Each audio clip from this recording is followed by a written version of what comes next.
Hello বন্ধুরা, দেখো আজকে রাতে লুচি আর ঘুগনি হয়েছে।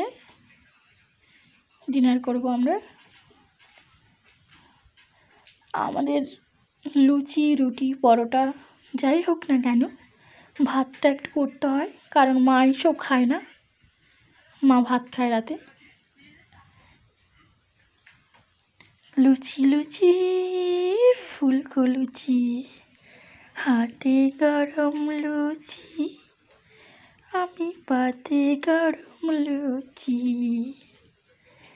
এইরকম লুচি আর তরকারি কে কে খেতে ভালোবাসো কমেন্ট করবে।